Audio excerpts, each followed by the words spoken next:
Mahiya naman kayo sa inyong kapwa Pilipino. Binastos pa nila ako. What is the law and what Pakinggan ng proceeds of the illegal drug trade ng Duterte. The law enforcement, the highest law enforcement official being head of PNP. Yeah. You're hiding the scoundrel, the fugitive.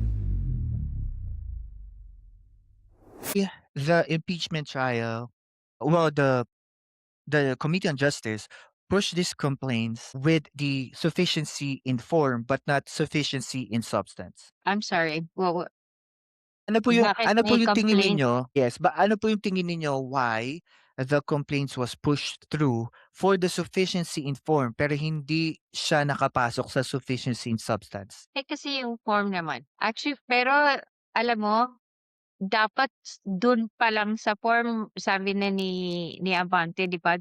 Somebody, actually, I think there were two of them that actually wanted to go back on form because dun pa lang, dapat pinatay na yun. Yun ang sabi.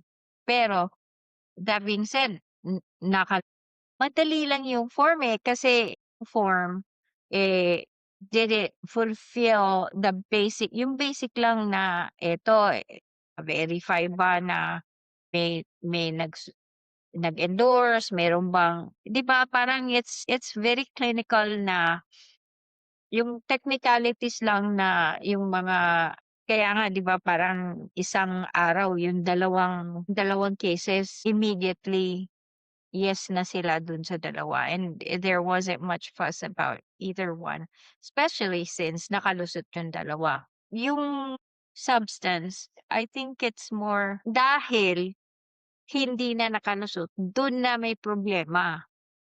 I don't think there was much to argue about sub 4 except for yung nagalit si Benny Abante kasi gusto niya dun pa lang patayin na.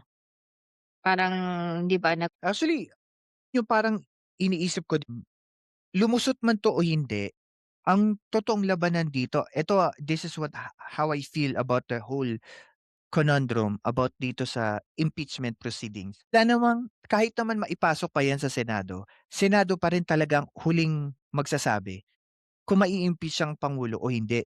Kasi dito parang napapansin ko sa Kamara, it's mostly drama para ma-hype lang.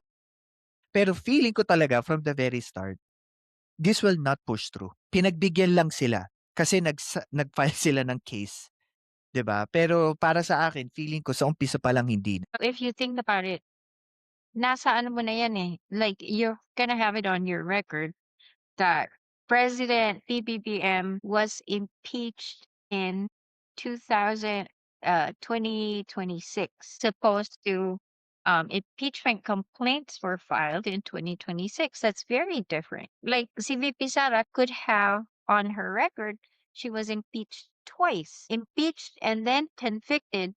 Iba yun. Iba talaga yun pakinggan na you have a president that's been impeached as opposed to somebody who had allegations and impeachment complaints filed against him. Para alam mo It's yun, mostly yung like parang perception. it's your reputation.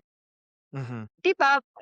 Down the line in history, people that weren't around in 2026, if they hear na, si PBBM, yung ano pala, yung presidente pala na yun, na-impeach pala yun, they don't know what happened. Pero pag narinig nila, na-impeach pala yun. As opposed to, ay may nagreklamo, lang ka talagang pakinggan pag na-impeach ka na. Yun lang ang ano ko Iba talaga pag na-impeach ka as opposed to if somebody filed complaints against you. Yun lang ang tingin ko.